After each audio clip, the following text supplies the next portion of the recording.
First up, the press was slow to cover the spread of Ebola in West Africa, but with the arrival of the deadly virus in the U.S., the coverage kicked into high gear. It's an alarming topic that calls for responsible coverage, but some accuse the media of going overboard.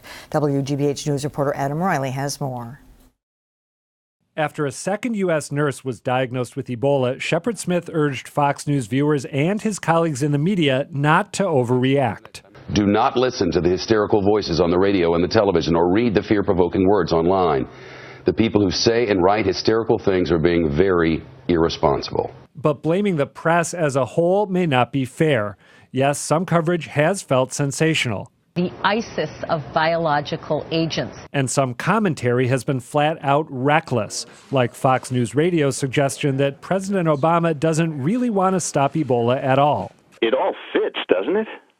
Well, yeah, although... How can you protect the country you don't like? But much of the reporting on Ebola has been commendably restrained, including local coverage of suspected cases in Braintree and at Logan Airport, none of which were actually Ebola. This appears to be the patient with Ebola-like symptoms being carefully loaded by EMTs wearing hazmat suits into an ambulance lined with plastic sheeting. Meanwhile, some developments have been genuinely concerning, like the fact that the Centers for Disease Control told the second infected nurse she could fly commercially despite having a fever. She did contact our agency and she did board the plane. And that's a fact, not an exaggeration. So is the media going overboard with its Ebola coverage? Here to hash it out is WBZ's John Keller, Farrah Stockman of the Boston Globe, Joshua Benton of the Neiman Journalism Lab, and Dan Kennedy of Northeastern University.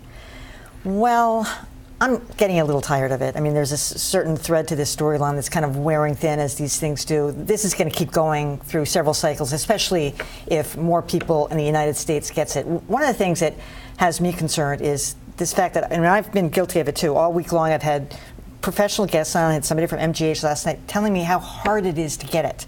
If it's so hard to get, why are our doctors and nurses, including right here in Boston, so hysterical about getting this hazmat stuff, which basically they say you don't need unless you come into contact with their body fluids.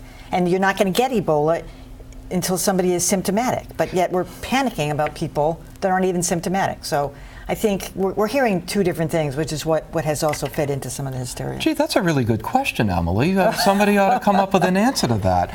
I am as appalled by some of the more irresponsible coverage of Ebola as anybody.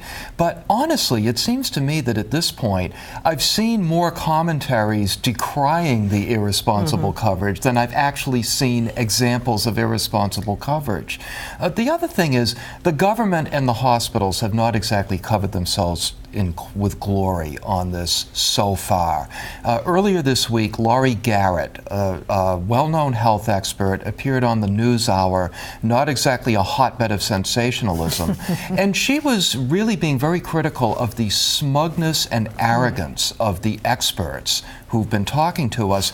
And when you have that kind of attitude, and when a lot of their assurances turn out to be at least partially wrong, that's where the fear starts to grow. And they really need to get on top of this. But I think historically, if you look at who gets Ebola, it's family members of victims and healthcare workers. Like, that's who gets it, the people who are caring for these folks when they are contagious, when they're at their most contagious. And so it is easy to contract when you are in that kind of close scenario. But there has been a lot of, I would call it, or maybe Howard French calls it, ooga booga journalism, like that Newsweek piece about like smuggled bushmeat is going to start an epidemic in America, and that was like the most bogus piece of investigative journalism I've ever seen, about which did not cite a single case. Oh, it was in Newsweek, I missed it. But it's like it just preys on fear of Africa, and I just think that, you know, the fact that 40% of Americans think there is going to be an Ebola outbreak here in America within the year, it means that we're doing something wrong, because I truly don't think that's going to happen, and there is a lot of panic. And let's face it, when you run out of smart things to say, you start saying stupid things like, "Oh, Ebola's going airborne," or the UN official who said we have 60 days to get this under control. They were talking about West Africa. They weren't talking about America. But Fox News made it seem like this is Dallas, 60 days in Dallas, or everything's going to come down. I don't know. I think there's been a lot of bad stuff out there. This is an area where you really see how different people live in different media universes. If you spend all day watching cable news and surfing on Facebook, you're probably seeing a lot of panic messages that don't match up with reality. Sure. If you're reading the New York Times or you're watching the NewsHour, you're probably getting something closer to an accurate response. I think the real criticism is the volume. This is something that affects a very small number of people. Even if it were to expand from there, would still be a small number of people. It's just the fact that it's been wall to wall on cable networks that I think is the biggest issue. And I do think if there's one area we need to focus on, it is the better journalism around what happens in hospitals. It's a good thing that this happened now in Dallas because other hospitals will be able to learn from the mistakes they've made.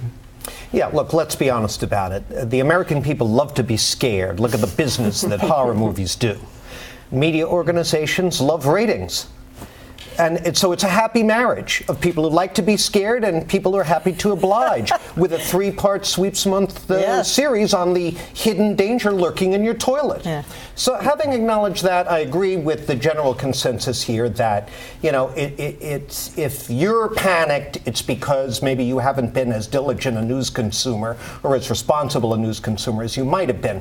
Little shameless self-promotion here. We're lucky we have Dr. Malika Marshall at WBZ, who's been very calm and measured and informative on this, and that information is not hard to find.